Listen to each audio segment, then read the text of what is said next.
Elowen didn't know the Alpha King was dying. She didn't know that 23 Luna candidates had already failed his trial, their screams still echoing in the palace halls. And she definitely didn't know that the moment her fingers touched the ancient moonstone, every secret buried in Valdrin's bloodline would rise to the surface, including her own. All she knew was that the soldiers had dragged her from the forest at dawn, and no amount of begging would make them let her go. Move faster, Omega. The guard's boot connected with her ankle, sending her stumbling forward on the muddy road. Elowen caught herself on her palms, feeling the sharp bite of gravel through her thin skin. She didn't cry out. She'd learned long ago that crying only made them hit harder. 3 years. 3 years since Declan had stood before their entire pack and spoken the words that ended her life. I, Declan of Ashford, reject you, Elowen, as my mate and Luna. You are nothing. You will always be nothing. She could still hear the laughter, still feel the way her wolf had howled inside her chest, still remember her father's face, not angry, not sad, and just disappointed. They'd cast her out that same night. No belongings, no provisions, just the clothes on her back and a mark on her neck where Declan's rejection had scarred her skin. Now she lived in the ruins of an old healer's cottage at the edge of the Blackwood Forest, surviving on foraged herbs and the occasional kindness of travelers. It wasn't a life, it was an existence, but it was hers. Until today. Why are you taking me? Elowen asked, her voice hoarse. I've done nothing wrong. I'm no one. The lead guard, a thick-necked man with a scar bisecting his left eyebrow, glanced back with amusement. Every Omega in the Outer Territories is being brought to Valdrin. King's orders. For what? The Luna trials. Elowen's blood turned to ice. Even in her isolation, she'd heard the rumors. The Alpha King searching for a mate. The ancient moonstone that tested each candidate's soul. The screams that echoed from the palace when another woman failed. I can't be a Luna candidate, she said. I'm rejected. I'm cursed. The guard's smile widened. That's exactly why Lady Seraphine wants you there. You're going to be an example, little Omega. A demonstration of what the moonstone does to those who don't belong. They wanted her to fail publicly. Proof that rejected Omegas deserve their fate. Elowen's wolf, dormant for so long she'd almost forgotten its presence, stirred somewhere deep in her chest. Not with fear. With something that felt almost like defiance. The capital city of Valdrin rose from the mountains like a crown of iron and stone. Towers pierced the gray sky, their windows glinting like watchful eyes. Citizens stopped to stare as the guards marched her through, whispers following in her wake. Another one for the trial. Look at that mark. She's been rejected. Poor thing won't last 10 seconds. The palace gates opened into a courtyard filled with nobles in silks, warriors in ceremonial armor, and at the center of it all, raised on a dais of black marble, sat the moonstone. It was smaller than she'd imagined. No larger than a human heart, its surface swirling with colors that shouldn't exist. Silver and shadow, starlight and storm. Even from 20 feet away, Elowen could feel its power pulsing against her skin. The Omega from Blackwood, the scarred guard announced, shoving her forward. As requested, Lady Seraphine. A woman stepped from the crowd. Lady Seraphine was beautiful in the way poisoned flowers were beautiful. Pale skin, dark hair swept into an elaborate arrangement, and eyes the color of frozen amber. Ah yes, the rejected one. Seraphine's gaze traveled over Elowen with clinical distaste. Perfect. We'll save her for last. For the next 3 hours, Elowen watched women approach the moonstone. Nobles with impeccable bloodlines. Warriors with evident strength.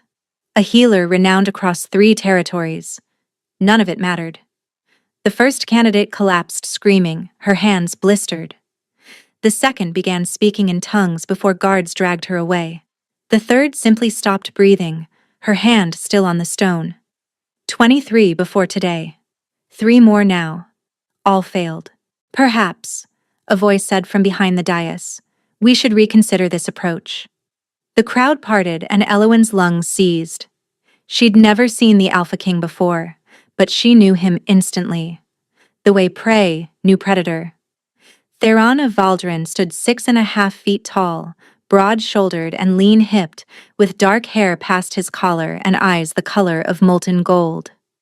Power radiated from him in waves, but beneath the power, Elowen saw something else. Shadows under his eyes, a pallor beneath his bronze skin, a slight tremor in his left hand. The Alpha King was sick. Dying, maybe. And trying very hard not to let anyone see. The trials will continue, Seraphine said smoothly. We simply haven't found the right candidate yet. The Moonstone has killed 26 women in 2 months. Theron's voice carried exhaustion that seemed bone deep. At what point do we admit this isn't working? When we've exhausted all options. Seraphine pointed at Elowen. Bring her forward. The guards grabbed her arms, dragging her toward the dais. The crowd murmured, some laughing. A rejected Omega at the Luna trials.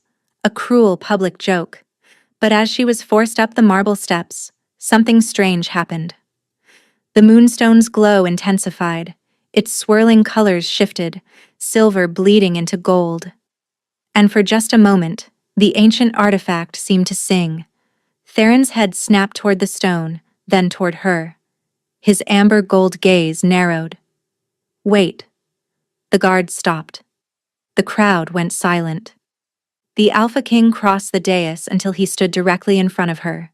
This close, she could smell him. Pine and smoke and something electric. What's your name? He asked quietly. Elowen. Of nowhere. Of no one. Curiosity stirred in his expression. The mark on your neck. You were rejected. Yes. And yet you're still standing. Most rejected wolves don't survive the first year. My wolf is stubborn. The corner of his mouth twitched. So is mine. He gestured toward the Moonstone. Touch it. Your Majesty. Seraphine interjected sharply. Surely we don't need to waste time on. Touch it. Theron repeated. Unless you're afraid. Elowen walked to the Moonstone. The crowd held its breath. She reached out her hand. Her fingers made contact. And the world exploded into light. Elowen had expected pain. Instead, she felt warmth. A presence wrapping around her consciousness, examining every scar and shadow in her soul. Who are you? The voice came from everywhere and nowhere. No one, she answered honestly. No. The presence pressed deeper, memories flashing before her. You are exactly who we've been waiting for. The light receded. Elowen opened her eyes to absolute silence. She was still standing. Her hands weren't burned. Her mind was intact. And the Moonstone beneath her palm had changed, its colors now steady, pulsing in rhythm with her heartbeat. Impossible, someone whispered. Seraphine's face had gone white. This is a trick. The stone must be malfunctioning. The Moonstone doesn't malfunction. Theron's voice cut through the chaos. It hasn't chosen a Luna in 4 generations, and now it has. He faced the crowd. The trials are over. We have our Luna. Your Majesty, you cannot seriously consider. Lady Seraphine. The temperature dropped 10 degrees. Question my judgment again, and we'll have a very different conversation. Seraphine's mouth snapped shut, but her eyes burned with something dangerous. She looked at Elowen the way a snake looked at prey it couldn't quite reach. Of course, Your Majesty. We should prepare the new Luna's quarters immediately. She swept away, and Elowen felt the target on her back grow larger. You should sit down. Theron appeared at her elbow. The bonding takes a toll. Before she could respond, the world tilted sideways. Strong arms caught her, lifting her easily. I've got you, he murmured. Rest now. She was unconscious before he finished speaking. When Elowen woke, she was lying in the softest bed she'd ever touched, surrounded by silk sheets the color of moonlight. You're awake. A young woman stood near the door carrying a tray of food. I'm Marin. His Majesty assigned me to attend you. She set down the tray. He said to tell you that you're safe here. Where is he? In council meetings. The nobles aren't happy about the Moonstone's choice. Marin's expression tightened with worry. Some are demanding a second trial. Can they do that? No. The Moonstone's judgment is absolute. Marin poured tea. You should eat, my lady. My lady. The words felt foreign. What happens now? Ilawan asked quietly. The Moonstone chose me, but the king doesn't know me. I'm a rejected Omega with nothing. He asked about you. While you were unconscious. Marin's eyes held knowing warmth. He came by 4 times. Stood in that doorway for 10 minutes the last time, just watching you breathe. She smiled. I've served here 12 years. I've never seen His Majesty look at anyone the way he looked at you. Theron came the next morning, just as dawn painted the sky. You should be resting, he said from the doorway, still dressed in formal attire from council meetings. So should you. His eyebrows rose. Most people don't talk to me like that. Most people are afraid of you. And you're not? I've survived worse than you. For a long moment, Theron stared. Then he laughed, surprised and genuine. You're not what I expected, he admitted. Neither are you. I expected a tyrant. She studied him. Instead, I find a man who visits unconscious strangers 4 times in one night. The laughter faded. Marin talks too much. Marin cares about you. So does everyone here. She stepped closer. You're not the monster the outer territories believe. So why let them think it? His jaw tightened. What did the Moonstone show you? It asked who I was. I said no one. She paused. It said I was exactly who it had been waiting for. Neither do I understand it. Theron moved to the window. The Moonstone has judged my bloodline for 12 generations. It's never chosen an outsider. Does that frighten you? He was silent for a long moment. Everything frightens me these days. The admission hung fragile between them. You're dying, she said softly. The shadows under your eyes, the tremor in your hand. You're sick with something that isn't getting better. Theron went very still. Who told you? No one. I have eyes. Another silence. Then, it's a curse, placed on my bloodline 2 centuries ago, dormant for generations but activated when I took the throne.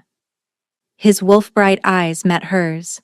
The only cure is a Luna bound through the Moonstone. Someone whose power can absorb the darkness. 26 women died because you were trying to survive. I was killing innocent people. They chose to try. Did they? His voice cracked. When the Alpha King asks for candidates, who says no? Elowen reached out, her fingers closing around his wrist. Heat flared between them. That recognition from the courtyard. Something ancient clicking into place. The Moonstone chose me, she said firmly. Whatever curse is killing you, maybe I'm the one who can end it. Let me try. You don't owe me anything. I know. But you asked. Not demanded. Asked. Vulnerability broke through his guarded expression. He turned his hand beneath hers, their palms pressing together, and Elowen felt the curse for the first time, cold and oily, coiled around his heart. Her wolf surged forward, and the darkness recoiled. The next 5 days fell into a rhythm. Mornings, she trained with Corvin, the king's personal guard. You're Luna now, Corvin had said bluntly, pressing a practice blade into her hands. People will try to kill you. Best learn how to stop them. Afternoons, she studied with Marin. Palace protocols, noble bloodlines, political alliances. Her head ached with names and histories, but she absorbed it all. Evenings belonged to Theron. He came to her chambers each night as the sun set, sometimes to talk, sometimes simply to sit in comfortable silence. He told her about his childhood, About parents lost to the same curse now killing him, about his sister Lysara, who'd withdrawn into grief. Lysara was 14 when they died, Theron said on the third evening. I was 19, too young to rule, too old to fall apart. So I locked everything away and became what the kingdom needed. Maybe you should unlock it, Elowin said quietly. The kingdom needs a king, but perhaps it also needs a man. His eyes found hers in the firelight. Is that what you see? A man? I see both. The king carrying his people's survival, and the man underneath, exhausted and lonely and terrified he's running out of time. You see too much. You let me see it. The fourth evening, he took her to the Moonstone Chamber. When my ancestors first settled Valdrin, the Moonstone was already here, Theron said, circling the pedestal. Buried in the mountain, waiting. They built the palace around it. But it spoke to me. It did more than speak. He crossed the distance between them. When your wolf pushed back against the curse, the Moonstone's light doubled. The darkness actually retreated. His voice dropped. You're connected to it somehow. To the stone, to me. I don't understand how, but you want to find out. I need to find out. He stopped close enough that she could feel his body heat. Elowin, I know this isn't fair. You were dragged here against your will, expected to fail. Instead, you became the only thing standing between me and death. Is that why you come to my chambers every evening? Because I'm useful? No. The word was immediate. I come because when I'm with you, I can breathe. Because you look at me like I'm more than a dying king. He stopped, his composure cracking open. Because my wolf recognizes yours in a way I've never experienced. Theron, I'm not asking for anything. I know you've been hurt. I just needed you to know this isn't just about the curse. You're not just a cure to me. I'm what? His gaze blazed. Everything. The moonstone flared, painting the chamber in silver and gold. She closed the distance between them. Theron went rigid as her hand pressed against his chest. She could feel the curse coiled there, but beneath it, she felt him, burning and frightened and fighting to stay alive. I was rejected once, she said quietly, told I was worthless. I believed it for 3 years. Her fingers curled into his shirt. But then I touched that stone, and it showed me fire and starlight and a wolf made of shadows. It showed me power I never knew I had. Her voice steadied. And it showed me you. What did you see? A king on his knees, not because he was weak, but because he'd carried his kingdom alone until his legs gave out. A heart so guarded it had forgotten what it felt like to be touched. Tears gathered in her eyes. It showed me someone worth saving. His control shattered. One moment he was frozen. The next, his mouth descended on hers like a drowning man reaching for air. The kiss was desperate and gentle. His lips soft, his fingers trembling against her skin. Elowin's wolf howled in triumph as she pressed closer, arms winding around his neck. Heat flooded through her. The bond snapped fully into place. She felt his emotions crash into her. Fear, hope, desire. And beneath it all, a love so raw it stole her breath. When they broke apart, Theron pressed his forehead to hers. Tell me to stop. Tell me this is too fast. I don't want you to stop. His laugh was ragged. You're going to destroy me. Maybe, but I'll put you back together after. They stood in the moonstone's glow until twilight, wrapped around each other. There's something you should know, Theron said finally. Seraphine isn't just unhappy. She's dangerous. She's been positioning herself for years. For what? To take control. If I die without Eluna, the throne passes to Lysara. But Lysara is broken, easy to manipulate. His jaw tightened. Seraphine would rule through her. You think she's been sabotaging the trials? 26 women dying in 2 months isn't coincidence. Cold understanding washed through Elowin. That's why she brought me here. Because she thought I'd die like the others. Yes, but you didn't. And now you're the one thing standing between Seraphine and everything she wants. Then we stop her, Eloin said firmly. The gold in his gaze softened. You're magnificent. Remember that when I inevitably make your counsel apoplectic. Outside the chamber, footsteps echoed. Corvin's voice, tight with urgency. Your Majesty, we have a problem. The door burst open. Corvin's scarred face was grim. Lady Seraphine has called an emergency council session. She claims the Omega used dark magic to deceive the Moonstone. The council chamber was a cavern of polished obsidian designed to intimidate. 12 nobles sat in a semicircle, their faces carved from contempt. At the center stood Seraphine, resplendent in crimson silk. Your Majesty, she inclined her head. Thank you for joining us. Get to the point, Seraphine. This is Brother Aldrich, a truth seeker from the Temple of the White Moon. A hooded figure stepped forward. He found traces of corruption magic in the Moonstone chamber. Murmurs rippled through the council. The Omega carries tainted blood, Seraphine continued. Her rejection wasn't merely social. It was spiritual. That's a lie. Eloin stepped forward. I've never practiced dark magic. Brother Aldrich, please share your findings. The hooded figure raised his head. The corruption traces are unmistakable. Blood magic, soul binding, sorcery that can deceive even the Moonstone. I touched the stone 5 days ago, Eloin said. Whatever ritual you found happened before I arrived. Seraphine's smile wavered. She's not lying. A new voice cut through the tension.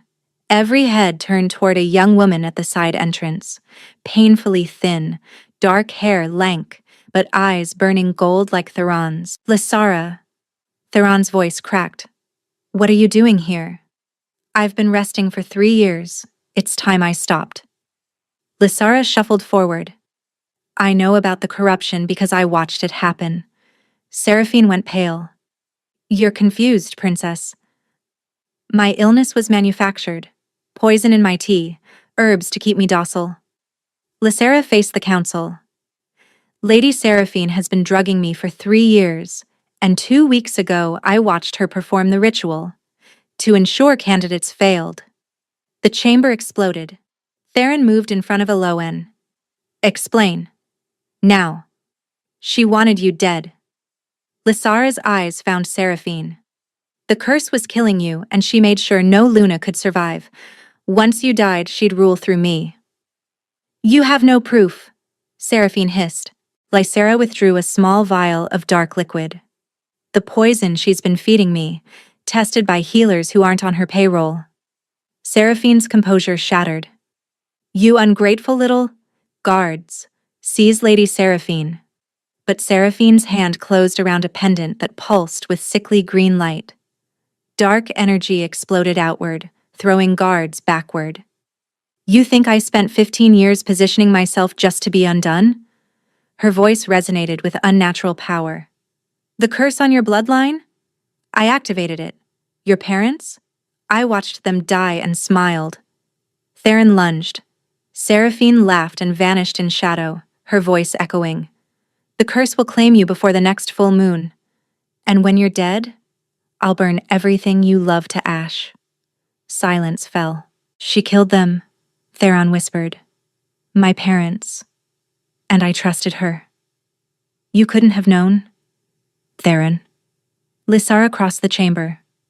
We can grieve later. She has a pendant connected to the curse's source.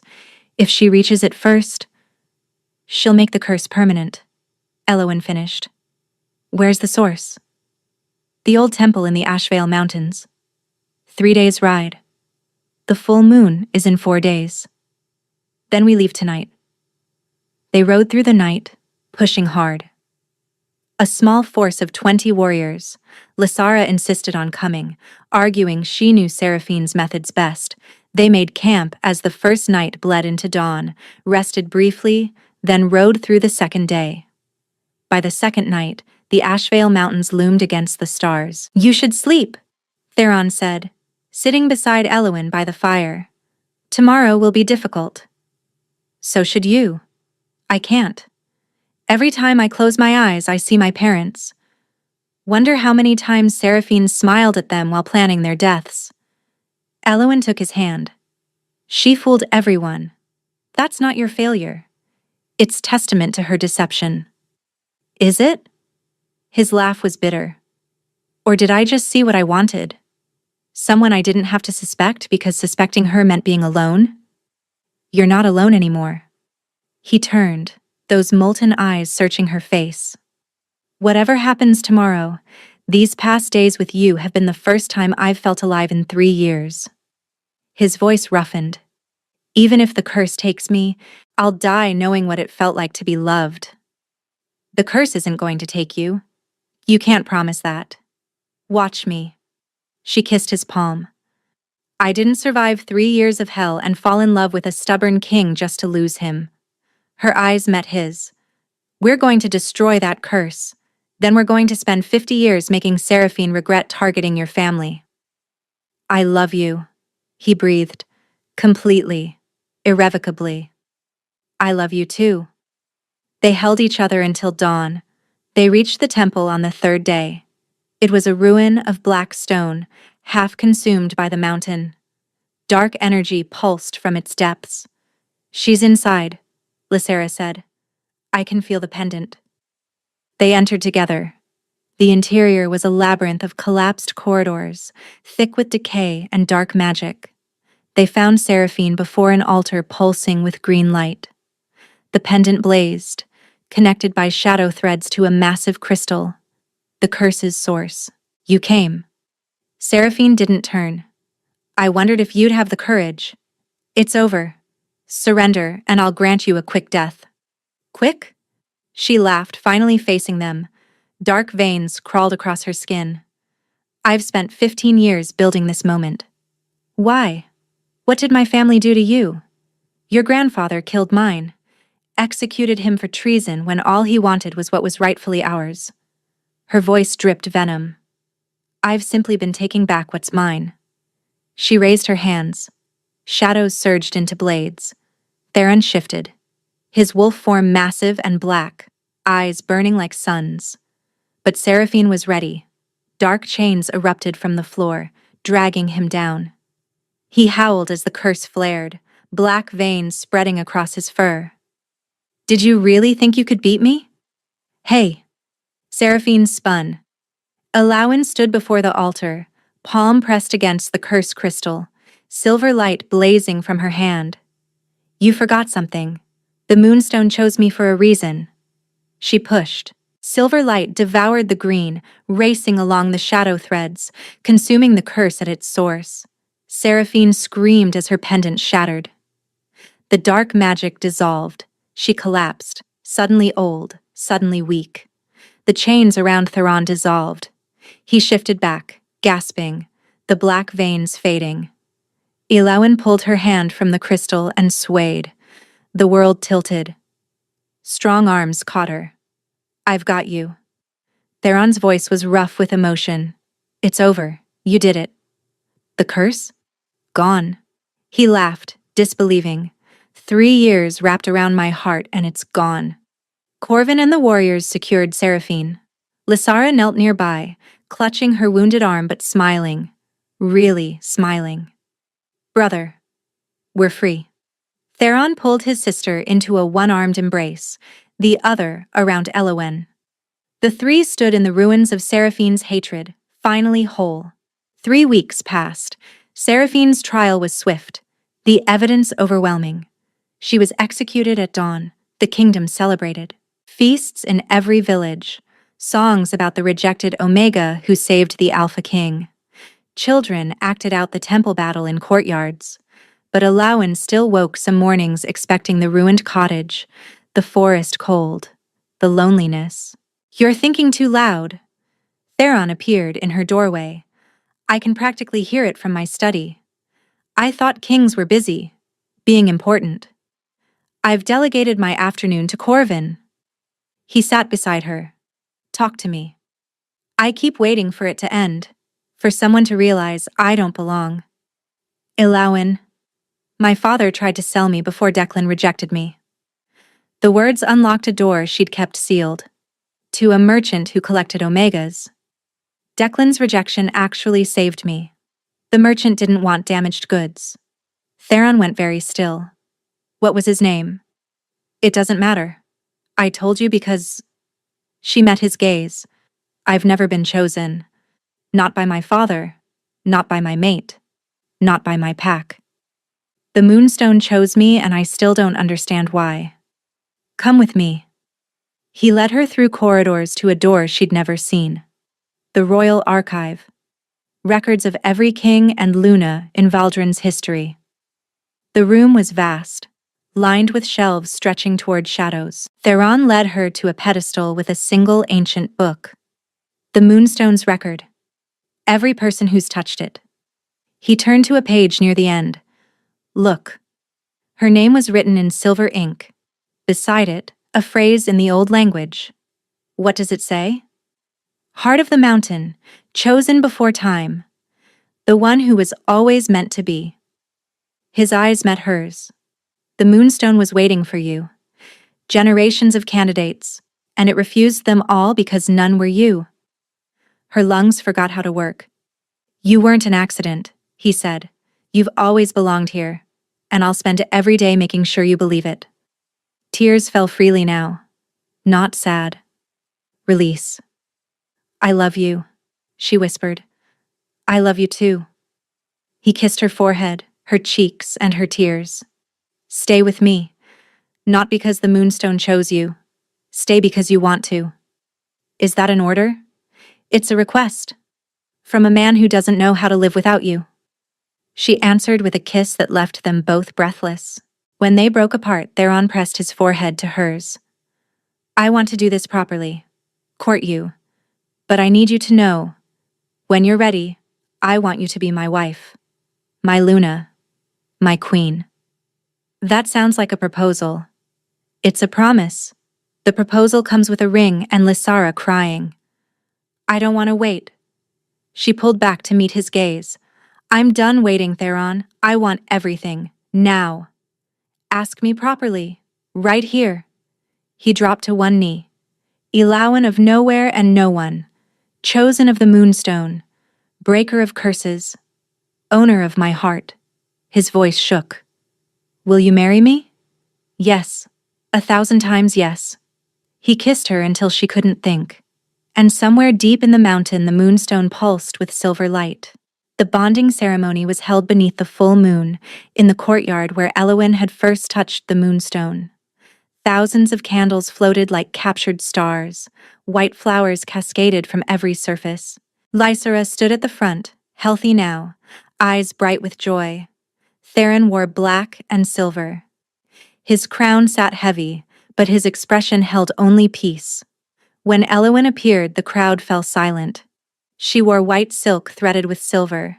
Marin had woven flowers into her hair. The rejection scar on her neck was visible, unhidden, testament to survival rather than shame. She walked alone. No father, no pack, just herself and absolute certainty. The air stopped in Theron's throat as she approached. You're beautiful, he breathed. You're not so bad yourself. The ceremony was ancient, sacred, vows in the old language that resonated through the mountain. I choose you, Theron said. Not because duty demands it, but because my heart recognized yours the moment you walked into that trial. I choose you, Elwyn replied. Not because you saved me, but because you saw me when I was invisible. The Moonstone flared, engulfing them. The bond snapped fully into place, absolute, permanent, woven into her soul. She felt his heartbeat synchronize with hers. By the power of the Moonstone, Lysara announced, I pronounce you bound, king and Luna, husband and wife, now and forever. Theron kissed her before Lysara finished. The crowd erupted. Mine, he murmured. Yours, and you're mine. Forever. Later they lay tangled together, moonlight streaming through windows. Tell me something I don't know, Elwyn said. I almost didn't go to the trials that day. Corvin practically dragged me there. His arm tightened. Said I needed to witness the consequences of my desperation. Remind me to thank him. Already did. Gave him a promotion.